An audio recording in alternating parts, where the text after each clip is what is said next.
Everyone, welcome to my channel. इस channel पे हम प्रिपरेशन कर रहे हैं स्टेट के लिए और आज करते हैं चाइल्ड डेवलपमेंट एंड साइकोलॉजी के एमसीक्यू। देखते हैं हमारा फर्स्ट क्वेश्चन क्या है। कोहलबर्ग के अनुसार सही और गलत के प्रश्न के बारे में निर्णय लेने में शामिल चिंतन प्रक्रिया को कहा जाता है।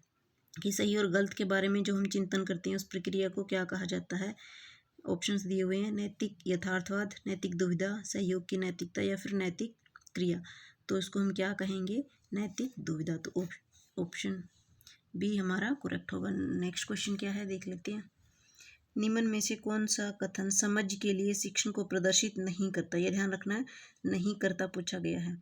ऑप्शंस देख लेते हैं। विद्यार्थियों से किसी घटना या प्रत्यय को उनके अपने शब्दों में व्यक्त करने को कहना, विद्यार्थियों को किसी नियम की कार्य प्रणाली उदाहरण देते हुए समझाना, विद्यार्थियों को समानता व असमानता देखने और समरूपता उत्पन्न कराने में मदद करना, या फिर ऑप्शन नंबर डी, विद्यार्थियों को विलंघित तथ्य और प्रक्रियाओं को याद करने के योग्य बनाना।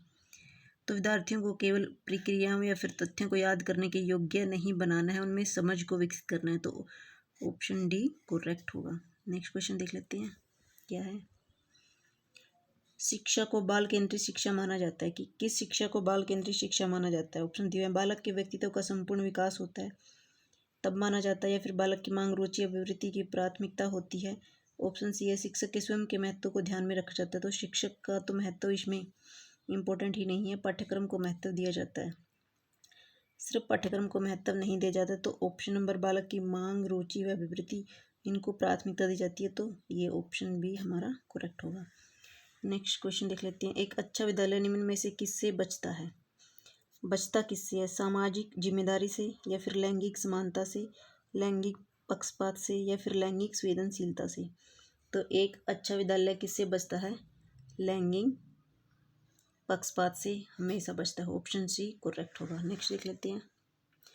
कोहलबर्ग के नैतिक विकास के सिद्धांत के अनुसार निम्न अवस्था में लोगों की आशा और इच्छाएं पूरी करने के संदर्भ में सही या गलत का निर्णय लेना है। कोहलबर्ग के नैतिक विकास की जो स्टेज दी हुई है उनके बारे में पूछा गया है कि किसमें लोगों की आशा और इच्छाएं पूरी करने के संदर्भ में सही या गलत का निर्णय लिया जाता है। तो अवस्था 1, अवस्था 2, अवस्था 3 या अवस्था 4। तो अवस्था 3 में ऐसा किया जाता है। ठीक है, नेक्स्ट क्वेश्चन देखते हैं।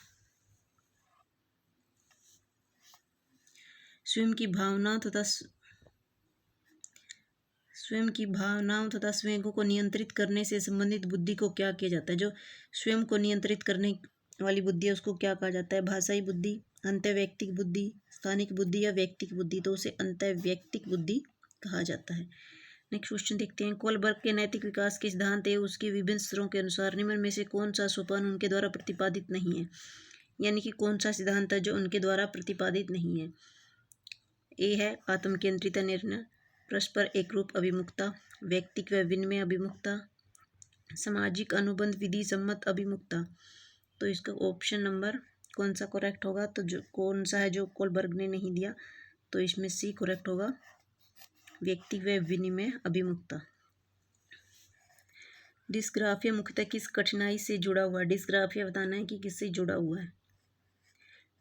पठन से, लिखने की, चित्रकला करने की या फिर सुनने की। तो ऑप्शन बी यानी लिखने से रिलेटेड होता है डिस्ग्राफिया। नेक्स्ट क्वेश्चन देखते हैं। यदि एक शिक्षार्थी कक्षा में निश्चित लक्ष्य को प्राप्त करने में असफल होता है तो यह प्रदर्शित करता है। तो यह क्या प्रदर्शित करता है, शिक्षार्थी की असफलता है, कक्षा की असफलता है, विद्यालय की असफलता या फिर माता पिता की असफलता। तो बताना है कि यह किसकी असफलता है। तो ये विद्यालय की असफलता है। नेक्स्ट देखते हैं। इनमें से कौन सा सतत व्यापक मूल्यांकन का भाग नहीं है बताना है। संचित अभिलेख होते हैं, दत्त कार्य होता है, टोटल रिकॉर्ड होता है। तो इसमें ऑप्शन सी करेक्ट है, अभिभावक शिक्षक बैठक इसमें शामिल नहीं होती। नेक्स्ट देख लेते हैं। एक 40 मिनट की कक्षा में सभी विद्यार्थियों व मुख्यतः विशेष अवसर वाले विद्यार्थियों की मांग को पूरा करने हेतु आप किस प्रकार पढ़ाएंगे। यानी कि उनके पढ़ाने का तरीका कैसा होगा।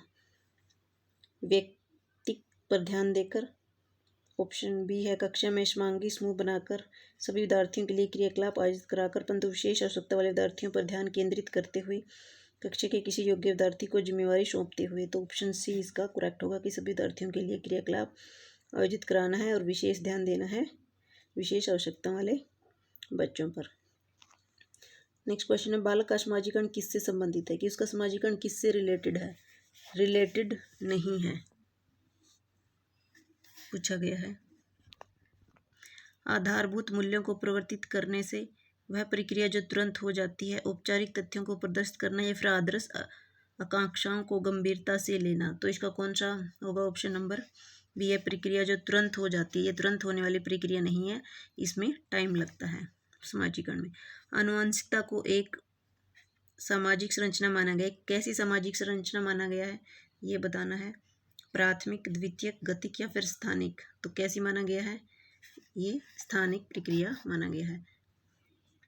प्रत्येक अधिगमकर्ता अद्वितीय होता है, अर्थात कोई भी दो अधिगमकर्ता उनकी योग्यताओं, रुचि और कौशलों में समान नहीं होते।